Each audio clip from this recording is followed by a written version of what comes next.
எல்லா தமிழ் மக்களுக்கும் வணக்கம். என் பேர் ஷீபா. வெல்கம் டு ஷீபா சமையல். இன்றைக்கி நம்ம வீட்டு சமையலில் இறால் வறுவல் தான் செய்ய போகிறோம். ஒரு டிஃப்ரெண்ட்டான மெத்தடில் ட்ரை பண்ணணும்னு நினச்சிங்கன்னா இதை மாதிரி ட்ரை பண்ணி பாருங்கள், சூப்பராக இருக்கும்.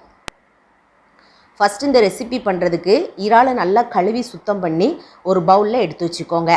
இப்போ அடுத்ததாக ஒரு மிக்ஸி ஜாரில் 3 பல் பூண்டு சேர்த்துக்கோங்க. ஒரு சின்ன துண்டு இஞ்சியும், 1/2 ஸ்பூன் அளவுக்கு மிளகும், ஒரு 1/2 ஸ்பூன் அளவுக்கு மஞ்சள் தூளும், ஒரு 3/4 ஸ்பூன் அளவுக்கு தனி மிளகாய் தூளும் சேர்த்துக்கோங்க. அடுத்ததாக கொஞ்சம் கொத்தமல்லி தலைகளை நல்லா கழுவிட்டு ஃப்ரெஷ்ஷாக இருக்கிறத சேர்த்துக்கோங்க. இது கூட ஒரு 1/2 எலுமிச்சம்பழத்தோட சாரும், இந்த ரெசிபிக்கு தேவையான அளவுக்கு உப்பும், 2 ஸ்பூன் அளவுக்கு தயிரும் சேர்த்து இதை நல்லா கிரைண்ட் பண்ணி எடுத்துக்கோங்க. தேவைப்பட்டுச்சு அப்படின்னா கொஞ்சம் தண்ணி தெளிச்சோட நீங்கள் இதை கிரைண்ட் பண்ணி எடுத்துக்கிடலாம். இப்போ இந்த மசாலாவை நம்ம இறால் கூட நல்லா மிக்ஸ் பண்ணி வைக்க போகிறோம். இப்போது இதில் நல்லா லைட்டாக அந்த உப்பு காரம்லாம் கரெக்டாக இருக்கான்னு செக் பண்ணி பார்த்துக்கோங்க. இதை குறைஞ்சது ஒரு 1/2 மணி நேரம் ஊற வச்சு எடுத்துக்கோங்க. உங்களுக்கு டைம் இருந்துச்சு அப்படின்னா கூட கொஞ்சம் நேரம் கூட நீங்கள் ஊற வச்சு எடுத்துக்கலாம். அப்போ நம்மளுக்கு நல்லா உள்ளுக்குள்ளலாம் அந்த மசாலா பிடிச்சி வரும்.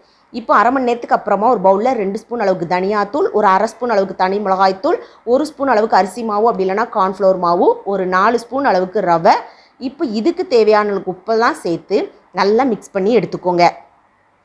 இப்போ இந்த கலவை நல்லா மிக்ஸ் ஆனதுக்கப்புறமா நம்ம ஊற வச்சு வச்சுருக்கிற இறால் பீசஸை ஒவ்வொன்றா எடுத்து இந்த ரவை கலவை கூட நல்லா மிக்ஸ் பண்ணி எடுங்க.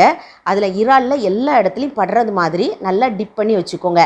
இப்போ இதை மாதிரியே நம்ம எல்லாத்தையும் ரெடி பண்ணி வச்சுட்டோம் அப்படின்னா நம்ம எண்ணெயில் இதை ஃப்ரை பண்ணி எடுக்க கரெக்டாக இருக்கும்.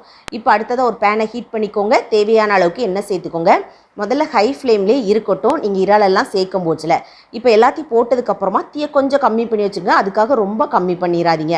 எப்போவுமே இறாலை நம்ம ரொம்ப நேரம் குக் பண்ணக்கூடாது. அது மட்டும் இல்லை, அது சீக்கிரமாகவே நம்மளுக்கு குக்காகி வந்துடும். ஒருவேளை நீங்கள் அதிகமாக குக் பண்ணிங்கன்னா ஹார்டாக கொஞ்சம் ரப்பர் மாதிரி ஆயிரும். நல்லா டைமை கரெக்டாக பார்த்துக்கோங்க. இப்போ ஒரு சைடு குக் ஆகுறதுக்கு நம்மளுக்கு தெரியும். ஃபஸ்ட்டு அந்த இறால் பெரிய பீசஸாக இருக்கும், அப்புறம் நல்லா சுருண்டு வர ஆரம்பிக்கும். அதுக்கப்புறம் பார்த்தீங்கன்னா நல்லா திருப்பி போட்டுக்கோங்க.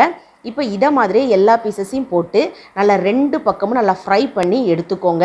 இதை நீங்கள் சாப்பிட்டீங்கன்னு வைங்களேன், வெளியே நல்லா கிறிஸ்பியாக இருக்கும், அந்த உள்ளுக்குள்ளே சதை பகுதி ரொம்பவே சாஃப்டாக இருக்கும். இந்த ரெசிபி நீங்கள் ஒரு ரசம் சாதம் அப்படி இல்லைனா ஒரு பருப்பு சாதத்து கூடலாம் வச்சு சாப்பிட்றதுக்கு செம்ம அட்டகாசமாக இருக்கும்.